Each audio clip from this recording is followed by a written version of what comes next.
Investir dans une colocation, 4 principes de base. Hello les investisseurs sereins, j'espère que vous allez bien. Aujourd'hui, je vais vous parler de la colocation. Alors, pour notre part, Cyril et moi, nous avons 4 colocations à notre actif. Pourquoi est-ce qu'on s'est retrouvés à avoir des colocations ? Ce n'était pas vraiment par choix dès le départ, c'est tout simplement que lorsqu'on achète nos immeubles, il nous est arrivé des situations où on ne pouvait pas faire exactement tout comme on voulait. En général, quand on découpe un immeuble, ce qu'on aime bien, c'est créer le plus de studios possible. Sauf que, à des moments, c'est juste pas possible de découper en studio. Parfois, il y a un espace qui est tout simplement trop grand pour faire un studio seul, mais en même temps trop petit pour en faire 2 studios. Et l'autre raison également, c'est que l'accès au palier est juste impossible en faisant 2 logements. Et que un grand espace ne peut avoir qu'un seul accès au palier. Ça nous est arrivé régulièrement et c'est souvent pour ça notamment qu'on a dû créer des colocations. Parce qu'on s'est retrouvé avec des 2 pièces et on s'est dit c'est trop dommage de le louer qu'à un seul locataire, tout simplement parce que la rentabilité sera forcément bien moins bonne. Et si on le loue à 2 étudiants, et bien là c'est parfait, la rentabilité sera excellente, ça booste notre immeuble et on est très content de ça. L'autre avantage, c'est que l'on diversifie le type de logement que l'on met en location. Parce que oui, on a d'un côté des studios, on a également des logements qui sont un peu plus premium qu'on loue à des jeunes actifs, et on a également des colocataires dans nos colocations. Donc moi j'aime bien diversifier c'est toujours bien, ça varie les offres. Donc, par rapport aux colocations, voici dans cet épisode les 4 principes de base qu'on applique pour nos colocations. Il faut savoir que ces 4 principes de base ont un seul et même objectif. L'objectif, c'est de réussir à attirer les meilleurs colocataires possibles et souvent, les étudiants ont un a priori sur les colocations et également leurs parents. Ils ont des peurs par rapport à la colocation. C'est assez rare les personnes qui veulent absolument une colocation. Donc, nous, étant donné qu'on a un panel d'offres, régulièrement, on redirige les étudiants qui cherchent un studio, mais que tous nos studios sont complets, on les redirige en leur faisant la pub, entre guillemets, de nos colocations. Et pour attirer des excellents profils de colocataires, il faut avoir donc des arguments pour convaincre les parents que la colocation est une excellente solution pour eux. Et moi, j'en suis tout à fait convaincue.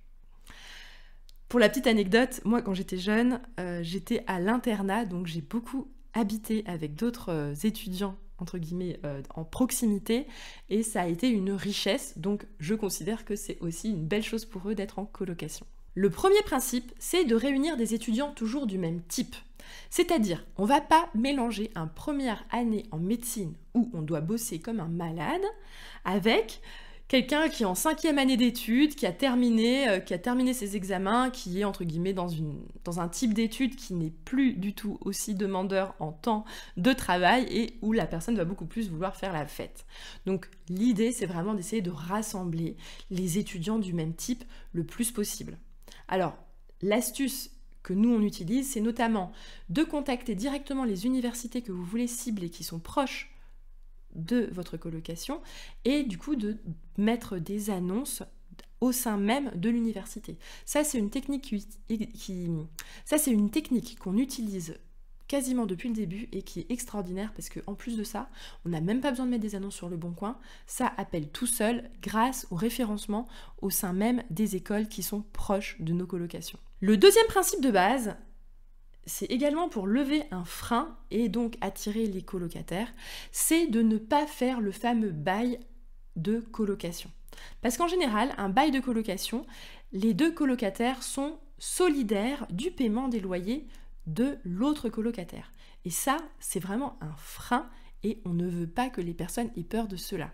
Donc, dès le départ, quand on les a au téléphone, on leur explique que chacun a un bail individuel, que chacun est responsable du paiement de sa chambre, mais personne n'est responsable du paiement de la chambre de l'autre, surtout que souvent, ils ne se connaissent absolument pas. Troisième principe de base, c'est qu'on va inclure absolument toutes les charges dans les charges des colocataires. Donc si par exemple on a une chambre à 410 € hors charge et on va mettre 80 € de charge pour absolument prendre en compte tous les frais, donc ça va faire 490 € la chambre, charge comprise, et en fait les colocataires ils adorent ça, et surtout les parents. Tout simplement parce qu'ils n'auront pas à prendre un contrat d'électricité au nom de l'autre. Parce qu'on ne sait pas, l'autre était peut-être déjà en place, donc il a déjà son contrat d'électricité. Mais si l'autre part avant, il va falloir refaire un changement de contrat. Donc tout de suite, en fait, ça crée du stress aux futurs colocataires et on enlève ce stress en gérant nous-mêmes tous les contrats. Donc nous, on a carrément l'électricité, le chauffage, l'eau et même la connexion Internet. Tout ça est inclus dans les 80 € de charge. Alors, je donne les 80 € de charge en exemple, mais ça dépend des logements, ça dépend des surfaces, etc. Mais sachez que nous, on met des grosses charges, mais ils sont très contents de ça parce qu'ils n'ont absolument rien à faire à part prendre l'assurance habitation au moment où ils entrent dans l'appartement. Voilà pour ça. Et le quatrième principe de base, c'est de mettre en place un règlement intérieur à la colocation.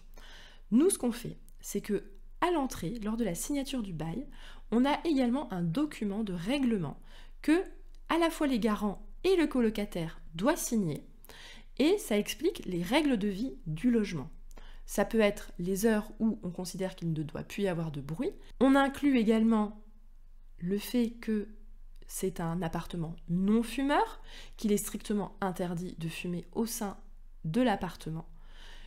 Etc. En fait, en gros, on impose certaines règles à la colocation pour que les deux soient sur la même longueur d'onde et que ça évite des nuisances entre les locataires. Parce que voilà, nous, notre objectif, c'est que ça se passe bien. Parce que c'est de l'intérêt d'absolument tout le monde. Voilà, je récapitule rapidement les 4 principes de base. Premièrement, d'avoir des étudiants de même type. Deuxièmement, de mettre en place des baux individuels pour ne pas faire fuir les gens de peur d'être garant de l'autre colocataire. Troisièmement, d'inclure absolument toutes les charges dans les charges comprises dans le loyer pour faciliter la vie des colocataires et toujours attirer les bons profils. Et quatrièmement, de mettre en place un règlement intérieur pour éviter toute incompréhension entre les colocataires. Voilà, j'espère que ça vous a été utile et je vous souhaite une excellente journée. À bientôt!